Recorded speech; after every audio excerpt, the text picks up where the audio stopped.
Alhamdulillah, kita bertemu lagi dalam siri ulasan saya ke atas siri video oleh Ustaz Mohsin Abu Ibrahim.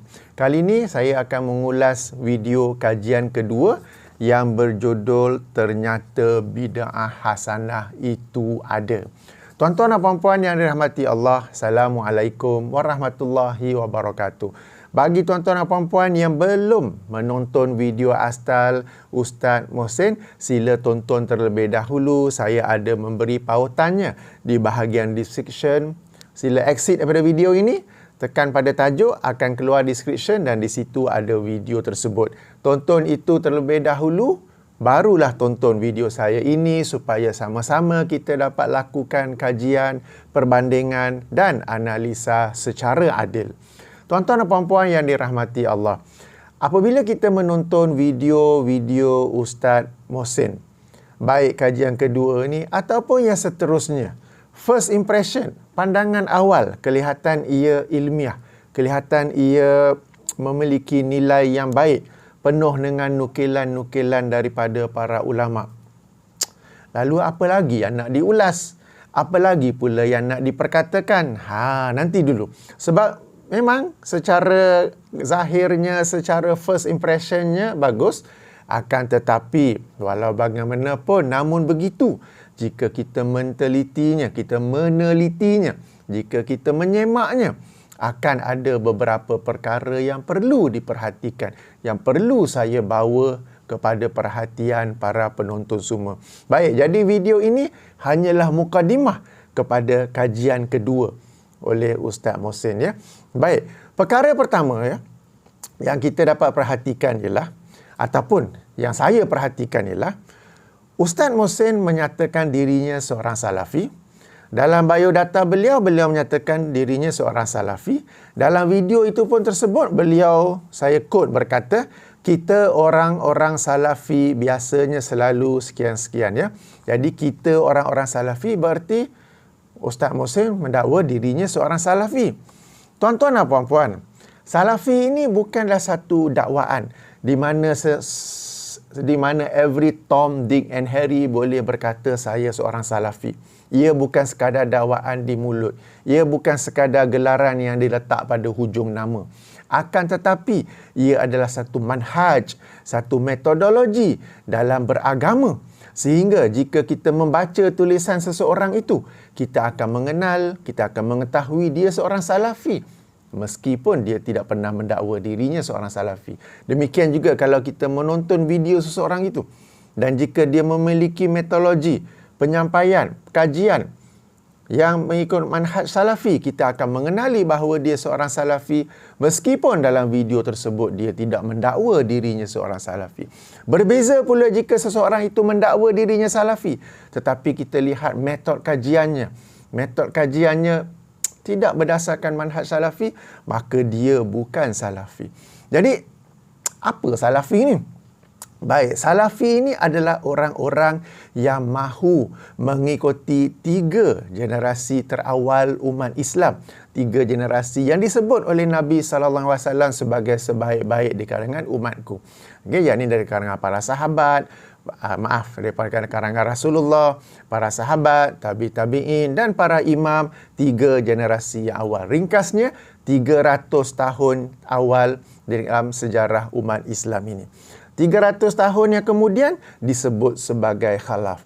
Jadi salafi ini adalah mereka yang hidup terkemudian tetapi mahu mengikuti cara beragama, manhaj beragama, metodologi beragama yang dilakukan oleh 3 generasi awal umat Islam.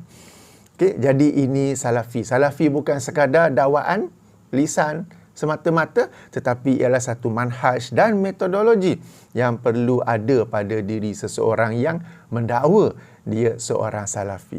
Baik, kenapa saya nak tekankan perkara ini, ya? Okey.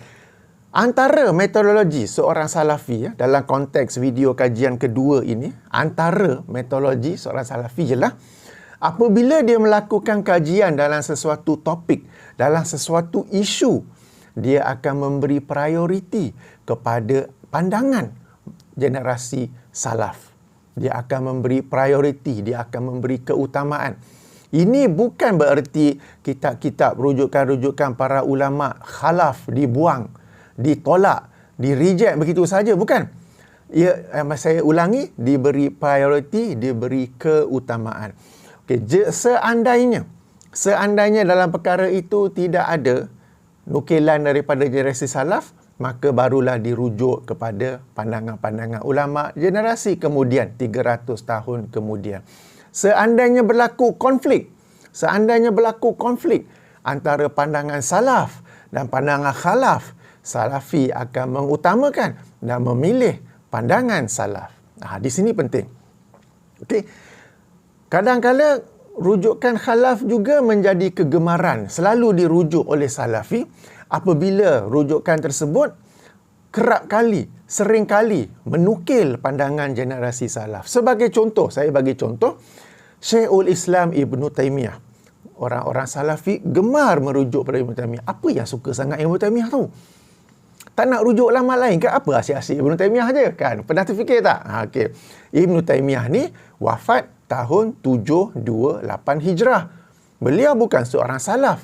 Akan tetapi tulisan-tulisan beliau kerap kali menukil pandangan salaf dalam sesuatu isu tersebut.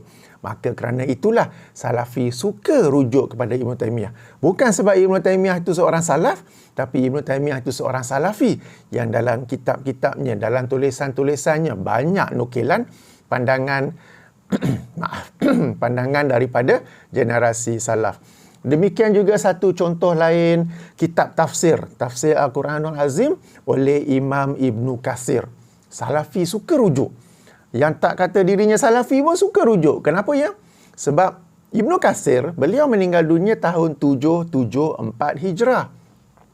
Tetapi dalam kitab tafsir beliau banyak menukil tafsiran bagi sesuatu ayat itu, hadis Rasulullah SAW, pandangan sahabat ataupun tafsiran sahabat, tafsiran tabi'in dan para imam salaf yang lain.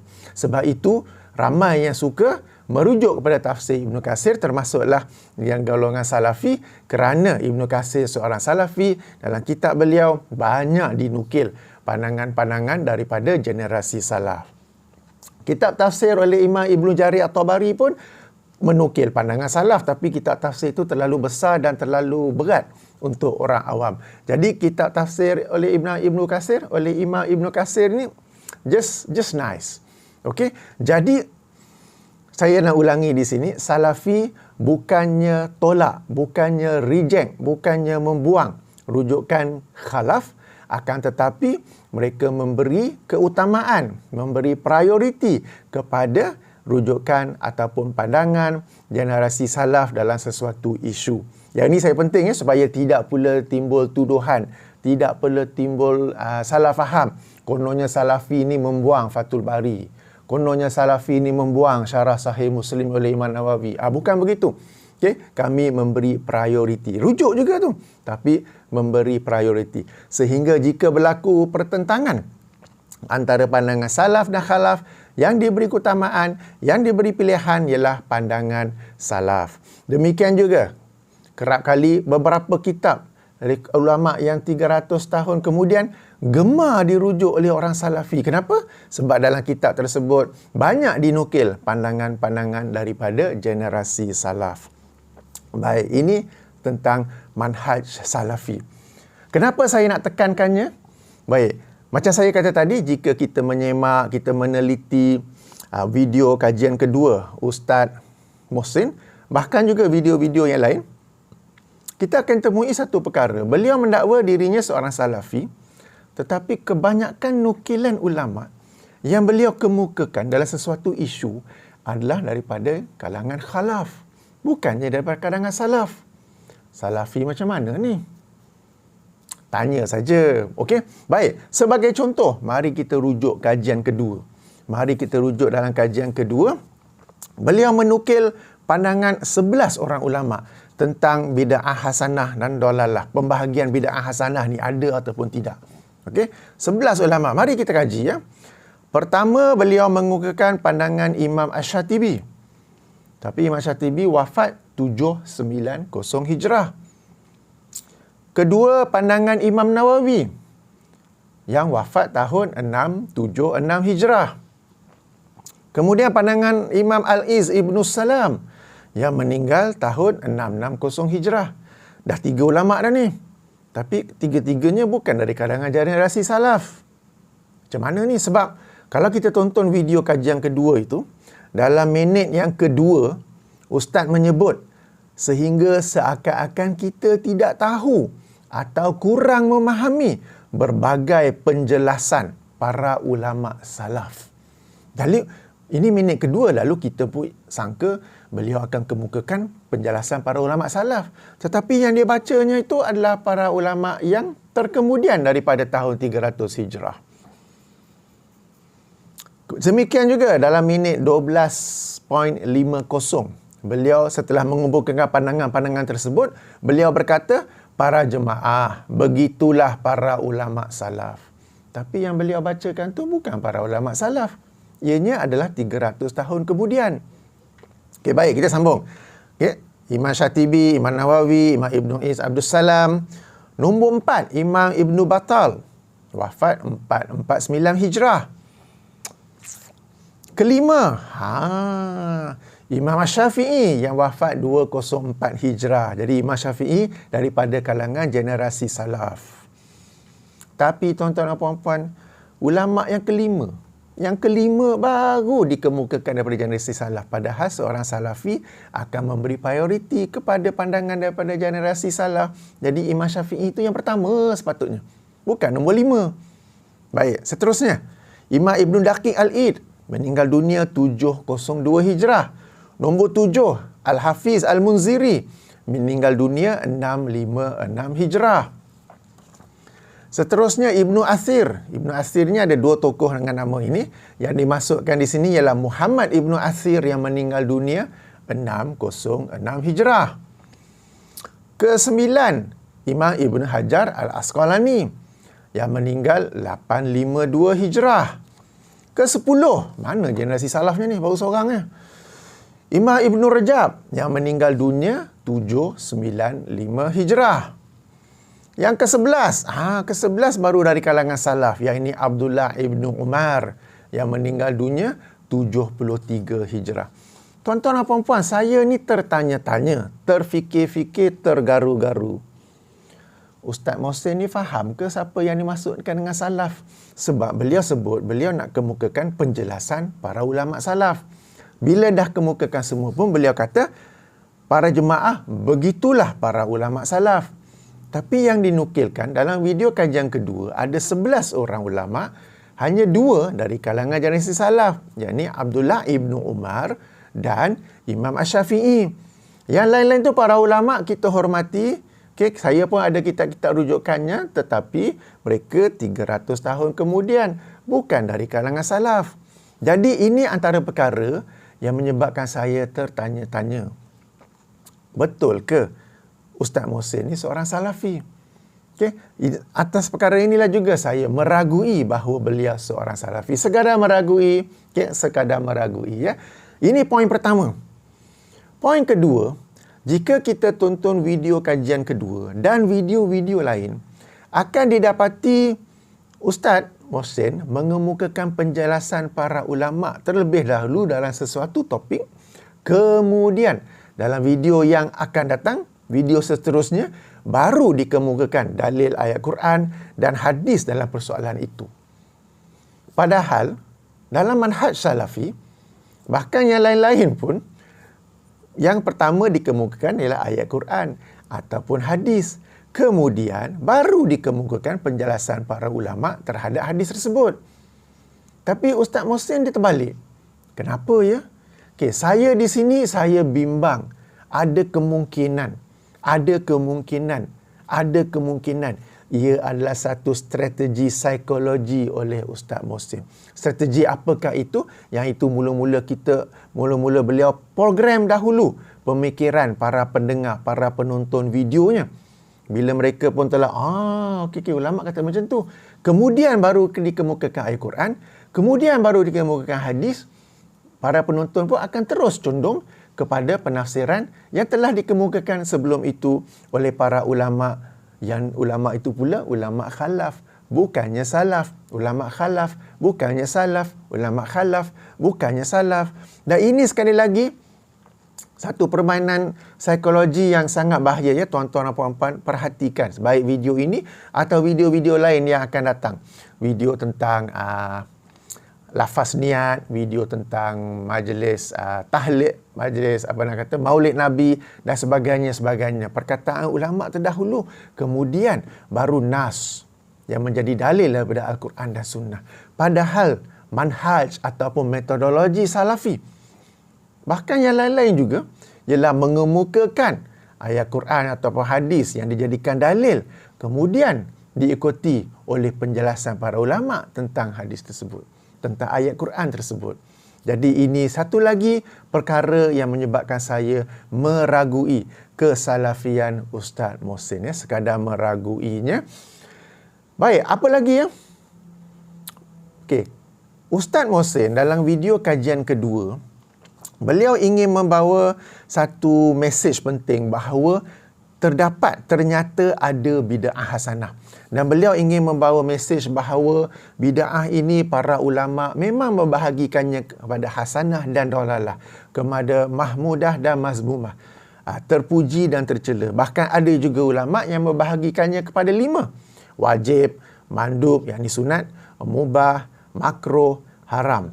Okay, jadi mesej utama yang beliau ingin bawa dalam video tersebut ialah adanya pembahagian bid'ah. Lalu kitab pertama yang beliau nukil ialah kitab Al-Iqtisam oleh Imam Asy-Syatibi. Tuan-tuan dan puan-puan yang rahmati Allah, sesiapa yang pernah baca, sesiapa yang kenal kitab Al-Iqtisam, kitab ini antara mesej utamanya, antara tesis utama Imam Asy-Syatibi dalam kitab tersebut ialah membantah dan menolak pembahagian bid'ah kepada hasanah dan dalalah. Menolak pembahagian bid'ah kepada 5 tersebut. Lalu kenapa Ustaz Mohsin menukil kitab tersebut tapi sekadar definisinya saja, padahal kitab ini langsung tidak membantu misi beliau, objektif beliau untuk membuktikan adanya pembahagian hasanah dan dalalah. Bahkan kalau beliau bersikap adil terhadap ilmu, beliau akan nukil hujah-hujah, dalil-dalil, kritikan-kritikan Imam Asy-Syatibi terhadap pembahagian bid'ah hasanah dan dalalah, pembahagian bid'ah kepada 5, dan biar para penonton yang menilainya sendiri. Di sini kita bukan guna konsep demokrasi, ya. Alah, ada 11 ulama, seorang saja yang tolak, lagi 10 terima, kita ikut yang 10. Tak, kita bukan ikut konsep demokrasi di sini. Kita ikut siapa yang memberikan dalil dan hujah yang lebih padu, yang lebih tepat, yang lebih meyakinkan. Ya, jadi saya tertanya-tanya, Ustaz sebut kitab Al-Iqtisam ni, Ustaz baca tak kitab tersebut? Ataupun sekadar menyebutnya? Sebab di kalangan orang awam, sekadar dengar nama ulama, sekadar dengar nama kitab dalam bahasa Arab, wow, kitab Arab tu, wow, rujukan ilmiah tu. Mereka tak kenal kitab tersebut. Tapi kalau bagi orang yang kenal, okay, kenapa disebut Al-Iqtisam? Kenapa dibaca definisi saja? Padahal video kajian kedua, mesej objektif yang cuba dibawa oleh Ustaz ialah membuktikan adanya pembahagian bid'ah kepada hasanah dalalah. Iqtisam tu pula menolak, mengingkari, mengkritik pembahagian tersebut. Baik, itu tak apa. Yang itu yang pertama. Yang kedua, Ustaz Mohsin menyebut ketika menukil pandangan Imam Syafi'i, ya, Imam Syafi'i dalam kitab Hilyatul Auliya.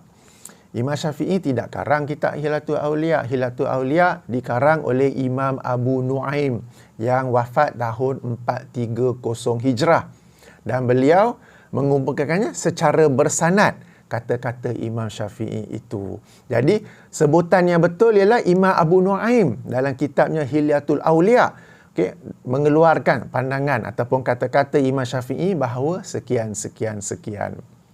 Berbeza dengan kitab Al-Iqtisam ataupun karangan Imam Nawawi apa semua itu memang pengarang itu yang karang.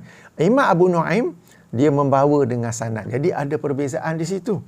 Itu pun nukilan daripada Imam Syafi'i tak penuh. Ada yang tertinggal, atau ditinggalkan. Nanti insya-Allah bila kita masuk dalam perkara itu, saya akan tunjukkan apa yang ditinggalkan itu ataupun tertinggal itu. Seterusnya, apabila menukil pandangan Al-Hafiz Al-Munziri, Ustaz menyebut Al-Hafiz Al-Munziri dalam kitab beliau Aunul Ma'bud. Al-Hafiz Al-Munziri ini adalah seorang imam kurun ke-7, wafat 656 Hijrah, masyhur dengan kitabnya Mukhtasar Sahih Muslim, masyhur dengan kitabnya At-Targhib wa Tarhib. Tapi sejauh kajian saya, beliau tidak mengarang kitab Aunul Ma'bud. Aunul Ma'bud, okey, ini saya ada di sini, tak tahu boleh fokus ataupun tidak. Okey, Aunul Ma'bud ini syarah Sunan Abu Daud dikarang oleh Imam Al-Alamah Abu Thayyib Muhammad Syamsul Haq Abadi yang meninggal dunia tahun 1329 Hijrah. 1329 Hijrah. Dalam kitab ini dinukil pandangan Al-Hafiz Al-Munziri. Jadi Al-Hafiz Al-Munziri tidak mengarang Aunul Ma'bud, sebaliknya pengarang Aunul Ma'bud yang menukil pandangan Al-Hafiz Al-Munziri. Ustaz, kenal ke kitab-kitab yang Ustaz sebut ni? Sebab Iktisam tadi macam tak kenal. Hilyatul Auliya tadi macam tak kenal. Aunul Ma'bud ni macam tak kenal. Tanya saja ya. Okey. Jadi, 3 kitab ini, sekali lagi menyebabkan saya tertanya-tanya. Macam saya kata tadi, Ustaz kenal ke kitab-kitab yang Ustaz baca ni? Atau sekadar menukil dari sumber sekunder, sumber secondary. Ustaz tak pegang langsung kitab tu. Ya, sekadar bertanya ya. Jadi ini poinnya. Jadi perkara penting saya nak bawa ini, sejarah zahir nampak ilmiah, sejarah zahir menukil pandangan-pandangan ulama, tapi nanti dulu kena disemak ya, kena disemak. Baik, poin seterusnya, apabila kita melihat Ustaz Mohsin menukil daripada pandangan para ulama daripada kitab sekian-sekian, beliau sekadar menyebut tajuk kitab tapi tak beri rujukan jilid dan tak bagi rujukan muka surat. Kalau bagi kan bagus, sama-sama kita dapat rujuk, sama-sama kita dapat baca. Ini yang disebut oleh Ustaz. Betul-betul. Ini caranya. Okey, mungkin timbul persoalan penerbit yang lain, muhakkik yang berbeza, jilidnya berbeza, muka suratnya berbeza. Okey, tak apa. Kita boleh sebut nama kitab dan kita boleh sebut chapter, sub-chapter di dalamnya. Ataupun kita boleh gunakan Maktabah Syamilah, satu perisian yang percuma. Boleh dirujuk dalam laptop, dalam PC, dalam handphone dan boleh gunakan rujukan di dalam itu. Supaya apabila Ustaz mengemukakan rujukan-rujukan, sama-sama para penonton dapat membacanya dan dapat memahaminya. Melainkan ada perkara yang Ustaz nak sembunyikan, yang tak mahu orang lain tahu. Mungkin saja. Sebagai contoh ya, Ustaz Mohsin ada menukil pandangan daripada Imam Ibn Rajab. Tapi lompat-lompat dan bila sampai pandangan salaf, hanya barisan pertama saja yang dibaca. Apabila Imam Ibn Rajab menjelaskan bid'ah hasanah di sisi generasi salaf, itu yang penting kita nak tahu. Tetapi yang dinukil oleh Ustaz Mohsin hanya barisan pertama sahaja daripada kata-kata Ibn Rajab tentang apa yang dimasukkan oleh generasi salaf tentang bid'ah hasanah. Okey, jadi tuan-tuan dan puan-puan, ini mukadimah saja, baru mukadimah saja ya. Poin penting, saya sejujurnya meragui kesalafian Ustaz Mohsin Abu Ibrahim. Ini bukan serangan pribadi, tetapi berdasarkan fakta-fakta yang saya sebut di sini, ya, saya meragui kesalafian. Sebab salafi ini bukan seseorang itu mendakwa saja, tetapi ia dibuktikan dengan metodologinya dalam kajian, dalam penyampaian.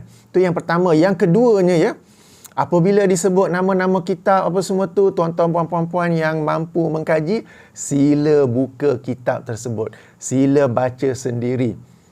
Akan ada benda-benda yang anda temui nanti. Saya tak nak sebut awal-awal, nanti dulu kita kaji, tapi sila kaji sendiri ya. Baik, ini sekadar mukadimah. InsyaAllah kita akan sambung dan saya akan kupas pandangan para ulama, yang 11 ulama yang dinukil oleh Ustaz Mohsin tu, tapi kita mulakan daripada generasi salaf. Kita mulakan dengan hadis Nabi SAW. Dan apakah dalil yang digunakan? Apakah dalil yang menyebabkan bid'ah itu dianggap terbahagi kepada hasanah dan dalalah? InsyaAllah kita bertemu lagi. Subhanakallahumma wa bihamdika asyhadu an la ilaha illa anta astaghfiruka wa atubu ilaihi. Assalamualaikum warahmatullahi wabarakatuh.